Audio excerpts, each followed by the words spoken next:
What's up, guys? Alright, I got a new Stumpjumper Evo to share, 2022 Specialized. And I got the carbon frame I've been riding for a little bit. I have the comp frame, which in my opinion is where the value is. If you were to get an S-Works, you just get a carbon link, which is slightly lighter, looks more trick, but you're gonna pay a premium about a grand more for that. This frame, I believe, is $2,500. The S-Works is $3,400, so quite a big difference there. And you probably get a nicer aesthetics-wise. The paint and the finish on the S-Works looks a little more trick. So there's that as well. That's important too. But the weight is pretty much the same on both frames. This is a pretty light, built-up bike, 28, 29 pounds. You get the real low end, maybe 30. I don't know that part, but it's the lightest bike I've ridden in the 150 mil category that's this capable and this adjustable. This thing is super adjustable. This headset piece right here will allow you to change your headset. There's 3 different settings, 1 degree differences. You just put this bad boy in, forward or back, however you want to set it up. There's a lot of adjustments. There's 6 different adjustments with this frame. And you do need to take the fork down and the headset and the stem off to access that. So it's pretty simple, but you do have to have that ability. The other adjustment on this frame is in the rear. On the chainstay, there's a horst link chip. You have a forward position or a back position. Gives you 7 millimeters of adjustment there. I've been running it in the high bottom bracket setting and the neutral headset. So we're looking at 65.5 head angle, about a 620 mil top tube, a 475, 474 reach. I think the wheelbase is like 1230, 1240. It doesn't feel really long, but it feels really good at 5'10" for like middle of the road. Like, this is such a versatile bike. I don't think you need to get a Stumpjumper, just get the Evo. You have more capability. And I want to say this is like a matte finish. One of the cons, perhaps, I could say is that I notice any trail debris, like we have leaves and sticks and stuff like that that flush up into the bike, and it marks the frame really easily. I kind of think that the paint is fragile. It seems thin, like it'll chip. Another really good positive is the seat tube is low and the top tube is low. So there's good opportunity to move up a size or down a size, I guess. I would tend to move up. As a 5'10", I would ride an S4, but that's a personal preference thing. So you can get your seat post out of the way. Okay, so how does it ride? This bike is really, really good. I feel like I said, the lightest, full suspension, 150, 160, the most capable, lightest bike I've ever had. All my bikes tend to build like 31 pounds and up with the same part that I reuse.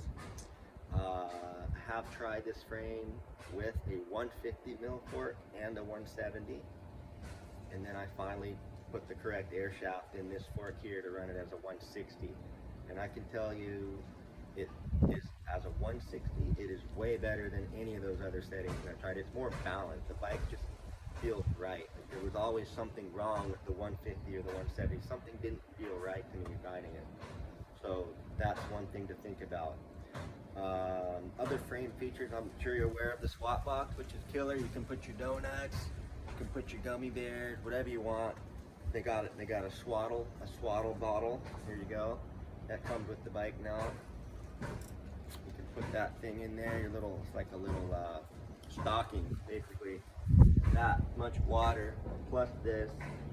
You don't even need a backpack nowadays, or you could just run a little fanny pack, whatever. But really cool bike.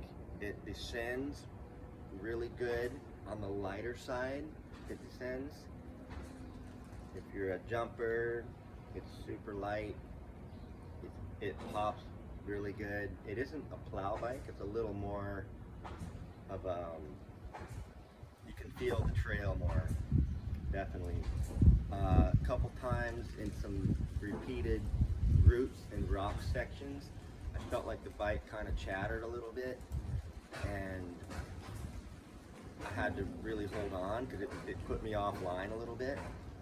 So I felt a little nervousness there. That could, I'm running EXO tires, so I think I rode Max's tires, so a max grip front, maybe a double down rear would help settle that down a little bit.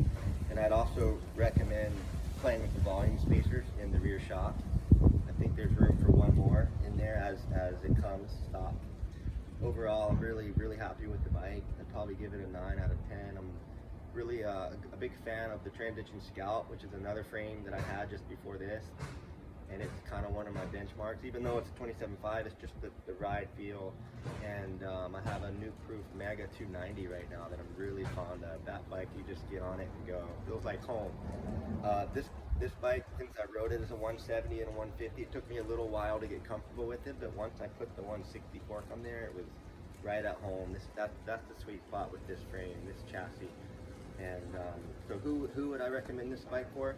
I would say if you are someone that likes lightweight and you pedal a lot and you are an aggressive rider, that if lightweight is something that's really important to you, it's going to be really hard to look past this particular frame because you can build it really light. I don't know how durable this frame is. I imagine Specialized warranty is really good. They're such a big company, how could they turn you around? But that's what I would say.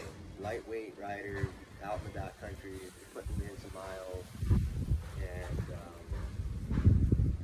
climbing and just supporting and descending for you. This is such a good package. So I think that's pretty much it. That's all my opinions. Pretty much covered it all. So there's a couple things I didn't say. This is a really nice protector here, pretty thick, so there's deadens the noise. Little plastic piece on the bottom. And you've got this little guard here, but I know this bolt and this bolt, if you're gonna play with them, there's an insert inside the frame that can fall inside the frame. Luckily I was able to get that and wasn't a big deal. So there it is, Stumpjumper Evo 2022. This is a rad bike. I think pretty much many people should be riding this type of bike. This is a really good bike. They hit a home run. Probably honestly, out of all the Specialized bikes through all the years, this is the one that I'm the most excited about. Haven't really been into Specialized for quite a while, but this one's really good. So, okay, thanks.